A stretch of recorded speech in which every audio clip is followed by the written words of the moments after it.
and welcome back to the Breakdown Tech. Today I'm going to be talking about a $350 gaming PC build that will be able to play things like PUBG, Overwatch, and even Fortnite at 30 FPS. Low settings. I'm not going to set your expectations high here. You're not going to be maxing any of these games. You're going to be playing them at low settings, 720 or 1080p. But what's great about this build is that you could easily upgrade it for just a couple $100s and get a much better system. So what's great is this will allow you to game, right? It'll allow you to get into PC gaming and start playing games, be it at very low settings. And then in the future, whenever you've saved up enough money, you can add in a graphics card and be able to play games at 1080p medium settings or even max settings later on down the line. So I will talk about that in this video.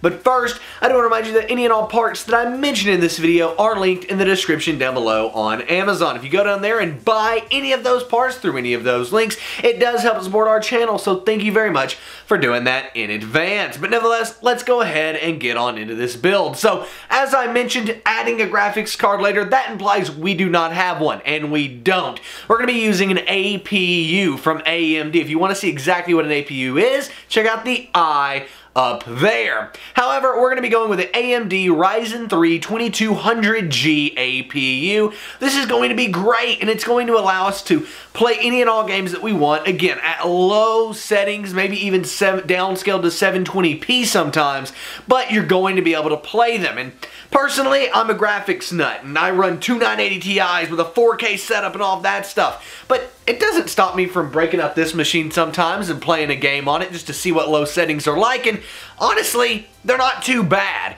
So I would suggest, making sure that you're okay with gaming at low settings, but overall, it doesn't bother me whenever I'm playing on a 1080p monitor. On a 4K monitor it does, but this will be a great build for that, and this APU will allow that to happen. Now, we are going to need a motherboard for this system, so we're going with an MSI Gaming Pro B350M motherboard. This is going to be a solid motherboard for us here. It's not over the top, but this isn't an over-the-top build, and it actually will allow you to expand up to 32 gigabytes of RAM in the future, as well as add in, say, a Wi-Fi card or something like that if you need to, in addition to a graphics card, hopefully later on down the road. It's also got a really cool red finish to it, so overall, this is going to be a cool little MicroATX motherboard for this build. Now, what about our RAM? Well, we're going with two 4GB sticks of G.Skill DDR4 3200 MHz RAM, specifically from their Ripjaws 5 series. This is going to be great RAM, and the reason I went with such high-speed RAM, 3200 megabytes is pretty high speed for a lower build like this, and that's because APUs love RAM, and honestly, the higher and faster the RAM you can get, the better. I'll also link another brand of RAM down below. It'll be the same speed, and it'll also be two 4GB sticks for 8GB total, but RAM prices fluctuate up and down a lot right now, so I just want to make sure you guys have some options, and if I link it in the description, you know it's going to be the exact same and work with this build, so great stuff there. But this RAM will serve us for our APU and will allow us to game without any problems. Moving on down the line, we need a hard drive, and I'm just throwing in a 1TB Hitachi Deskstar drive. This is by no means the highest quality drive in the world, but Hitachi is a budget drive brand, and honestly, if you're just gaming on this thing, any and all of your game saves should be backed up online through Steam automatically. That's 99% of the time at least. So if the hard drive was to fail, you have nothing to worry about. That's the budget one. That's what I'm including in the $350 price. But for just $10 more, you can get a much more reputable drive with a better warranty and all of that from Western Digital. So I will link a Western Digital Caviar Blue drive, 1TB, same size as the Hitachi drive down below if you want to get that instead. But again, the Hitachi drive is the more budget option. It's going to save you a few bucks over the Western Digital drive.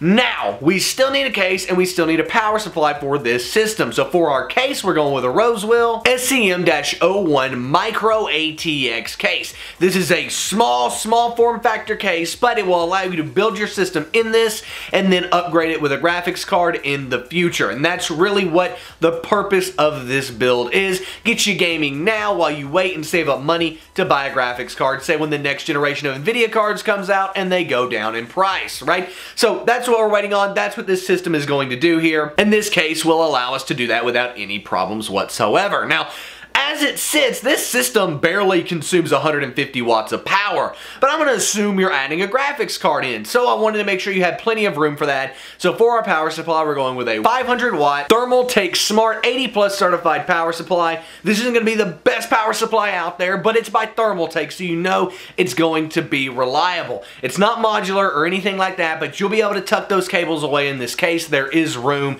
So yeah, overall, this is going to be a great budget build for you and a great budget option overall. And with a final price of just $350.94, you really cannot beat it. Like, whoa, this build price is incredible to get you into PC gaming. It's cheap, it's affordable, it's all of those things, and you could throw in a GTX 1050 Ti or a 1060 if you wanted to. I will link down below the graphics card options that I would recommend for this build.